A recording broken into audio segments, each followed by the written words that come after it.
Alright folks, this is the Ace Charming. You guys are probably wondering what the description actually means, and it is true. I'm going to give you a recap of Episode 1, Season 6 of Dexter. I was able to see it. I've watched it. I really, really like it. Again, first episode, you never really know what's going to happen with them. How's the development of the characters. I have to say that I am very impressed. I love it. They have some humor there. Dexter goes back to his high school, but I will start off with the opening scene. I won't reveal anything for you guys. I'll try and keep out some spoilers. But basically, Dexter gets stabbed. Gets a little interesting, and he ends up on the better end of being stabbed and continues his killing spree. He kind of talks through the whole thing about how he's been dealing with it since the last seasons, basically leading up to this. He opens up his thing, and you see tons of slides, which is kind of cool because it means that in the time away, he's still been killing, he's still enjoying himself. He ends up going back to his place, and then you see Batista and his sister, who is a lot younger, but has been watching over Harrison, which is pretty cool.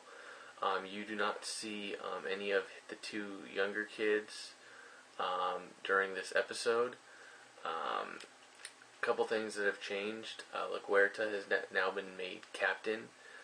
She seems to have blackmailed the previous guy, and you'll know who he is. I can't remember his name, but she has, so she's up to captain, and then Batista, awesome, love the guy. He's going up to be lieutenant. So that's pretty cool. I very much enjoy that. Yes, I am looking at some notes that I wrote down during this thing.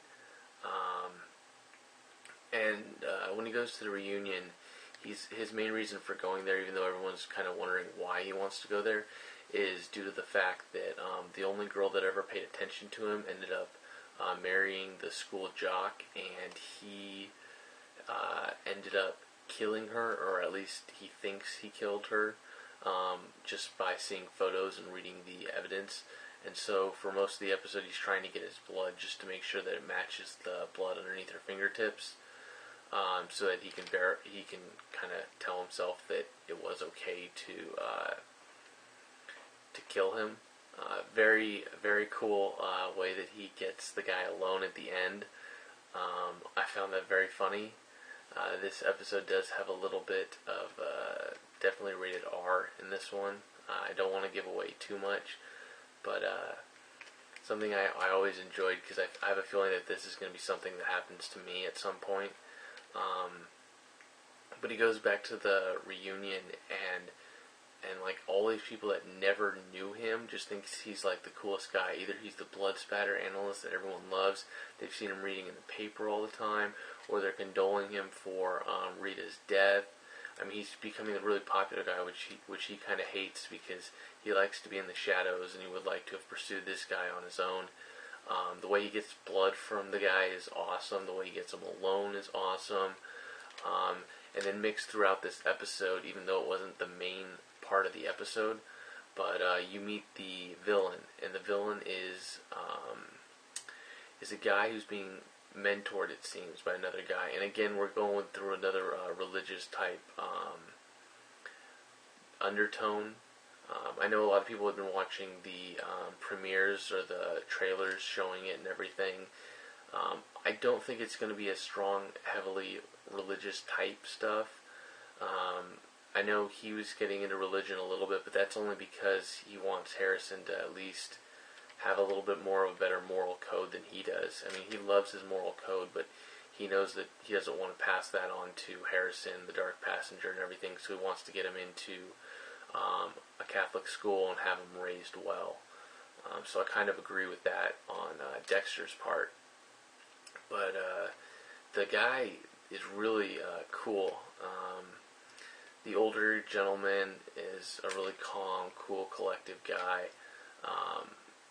I kind of see him as, if you've ever seen Death Race, which I don't know why it brought to mind, but the guy looks a little bit like that guy, but he looks a little bit like Coach or the mechanic in that.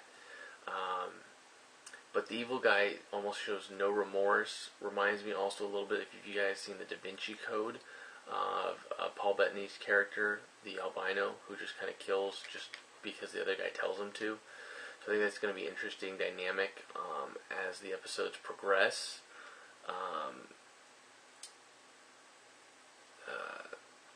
So that is about it.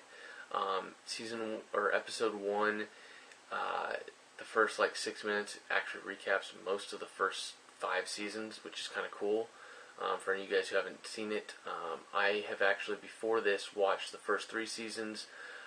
Couldn't watch the 4th season because I knew what happened at the end and I didn't like it. And then the 5th season, I was going to start, but I really didn't like it because they were recapping what happened at the end of the 4th season. I was going to watch the ending of it, but I basically kind of knew what happened in the ending. So I watched the first 3 seasons, really like them because nothing really terrible happens, and it is a little bit of development of all the characters. You also know that Morgan and, I can't remember the guy's name. It's Quinn. Sorry about that. But Deborah and Quinn kind of have a good relationship back and forth going on. But that's about it. I don't want to spoil too much about it. This is going to be released, I believe, October 2nd. You guys can correct me if I'm wrong. But it will be coming out in about 2 weeks. I can't wait till episode 2. I know you guys can't wait till episode 1. So, yeah, if you guys can tune into Showtime, find whatever way you can to watch this because season 6 is looking like a lot of fun. This has been DA's Charming, presenting you a little bit of a sneak peek into my recap of episode 1 a couple weeks before it is even released. And a little another tidbit is that the guy uses 7 snakes, puts it into the dead guy's body. This is the evil guy. And I have a feeling that it's for the 7 deadly sins, but I could be wrong. So we'll see how that is. I hope you guys are excited for it. I know I am. I will see you guys all next time. Over now.